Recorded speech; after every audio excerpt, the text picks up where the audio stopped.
Just say you hate basketball. People are watching this clip of Jermaine O'Neal and thinking he's just some crazy ex-NBA star taking out all his frustrations on the new generation. Hey, get the over here. We ain't on that, right? We ain't worried about them. We worried about us. Them. How many free throws did we miss? 18 and 33. I better not catch a soul talking with shooting free throws. Don't say about me. Don't say about me. I ain't gonna tell you that no more. Motherfuckers will let y'all just get through shit. Not here. Not here we won't. No sir. In this shit, you gotta have nuts every possession. You go to that line, you gotta have nuts. To the untrained eye, that just looks like some angry old coach screaming at kids. But if you really understand hoop culture, you know that clip means something completely different. First of all, let's get something straight about Jermaine O'Neal. Most people remember him as a former NBA player, but they forget how cold he actually was. He played 18 seasons. He was a 6-time All-Star, 4 All-NBA selections. He was the most improved player in 2002. And in 2004, he was 3rd in MVP voting behind Tim Duncan and Kevin Garnett. That's not just a good player. At his peak, he was one of the best players in the league. And now he's the head coach of Dynamic Prep Academy. It's a national prep program in Texas, and he took over in 2022. And this ain't no normal high school either. Dynamic Prep plays a national schedule, and they travel the country and develop high-level recruits. These guys are trying to become professional basketball players. So when you see him coaching like this, it's not random anger. That's accountability. The best coaches have always been like this. I mean, think about legendary coaches like Bob Knight. Oh, let me get out of the way of the chair.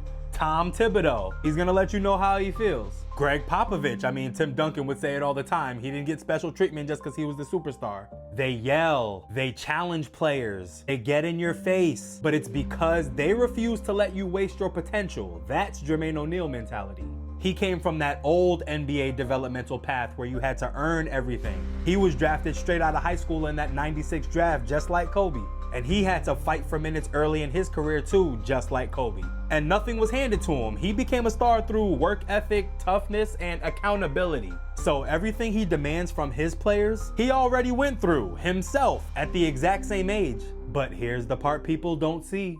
We're gonna go do what we're gonna do, and as usual, we're gonna win the game because we're just fucking better than them. The only option for us right now is winning a championship. No plan B. We was never the projected winners. In their minds, we wanted somebody else. That's where they fucked up at. So 5 point of emphasis. Number 1 was respect the moment, but don't fear the moment. You know, fellas, this moment, people dream about. Like being in your position, playing for something of purpose.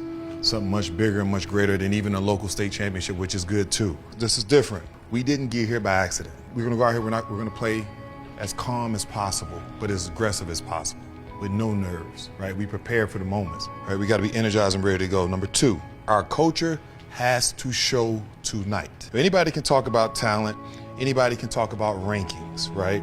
I said, but what separates us is our culture, right? How we're built, the thought process behind everything that we do. Our standards is what it is, it does not move, right? Our aggression, our ability to make people submit, that's why we play this game. And tonight, the world gotta see what that means. Number 3, be the hardest playing team in the gym. Championships don't go just for the most talented team. They go to the team that plays the hardest for the longest. Number 4, trust your brother next to you. When one of us win in a possession, we all win, right? That thought process is what wins championships. And 5, finally, finish what we started. Look around this room. Think about all the people who've doubted you individually and us as a team. They can continue to say what they want to say now, but when it's all said and done, they're gonna be forced to give us our respect. Not by what we say, but what we've done. We're gonna go do what we're gonna do, and as usual, we're gonna win the game because we're just fucking better than them. Simple work. Let's go win the game. That right there, that's the real Jermaine O'Neal. The mentoring, the explaining, the teaching. People confuse accountability with abuse all the time in youth sports. But the best coaches aren't the ones that are nice to you. Again, they're the ones that refuse to let you waste your potential. And parents need to hear this too. Sometimes the reason your kid isn't playing isn't the coach. Sometimes your kids just need more work. And the coaches who demand more from them, those are the ones that care the most. The players that survive this kind of coaching are usually the ones that make it So that whole he's just yelling at kids narrative doesn't work. I mean, his own son played on the team. So he was coaching his own son with that same intensity, and as someone who had his dad as his own first coach, I know he probably got it worse than everyone else. He survived it, I didn't. That's why he was a 4-star recruit that went to SMU, and I'm here talking about it. But that should tell you everything. Everybody wants a nice coach until it's time to win. So if you can't understand that tough love is the best love and you'd rather just find a coach that's nice and doesn't really have that Jermaine O'Neal mentality,